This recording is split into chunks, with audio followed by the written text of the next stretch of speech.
This is CCTA case number 4.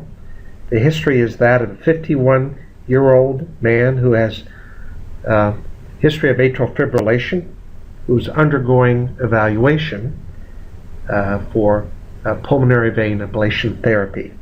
He has no known history of coronary disease and has no evidence of angina. Let's begin with looking at the left anterior descending and left main. We have a total of 3 phases. We have the CCTA controls up here, and we can switch the individual phases by merely proceeding along those areas. The left main appears to be normal.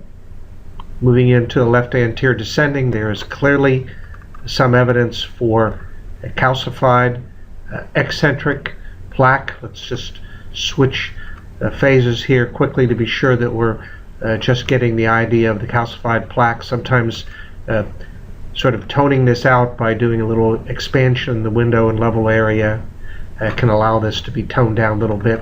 This is clearly non-obstructive calcified plaque involving the proximal left anterior descending. Let's move down to a little bit further.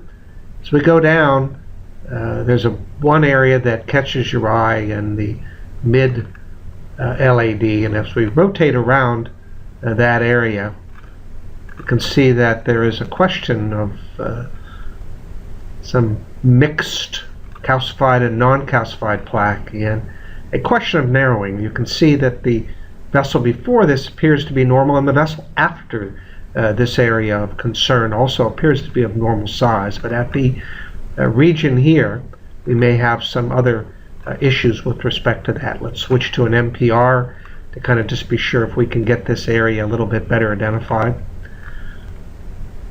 Let's see again, calcified and probably non-calcified or mixed plaque in this area.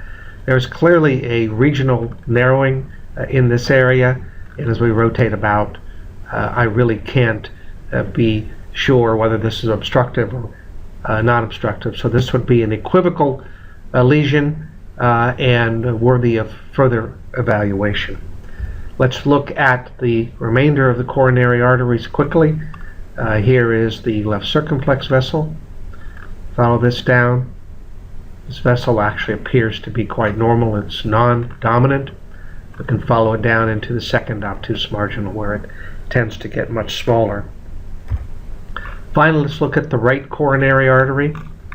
Move up to this area. We can see that this is a very large vessel.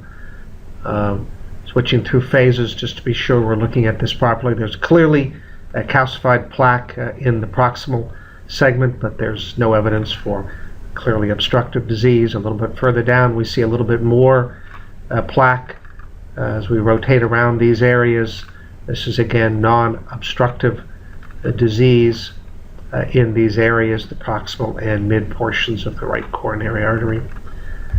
Moving down the vessel into the distal portion, very normal looking. There's a very large posterior descending artery here, and then we can also navigate into the posterior lateral branch, which likewise is large and appears to be normal. So in this individual we have some concerns that there may be some focal obstructive disease with mixed plaque involving the mid portion of the left anterior descending, and this patient probably would be best suited to either go on to have a provocative stress test to concentrate on the LAD distribution to be rule in or rule out the potential for objective ischemia.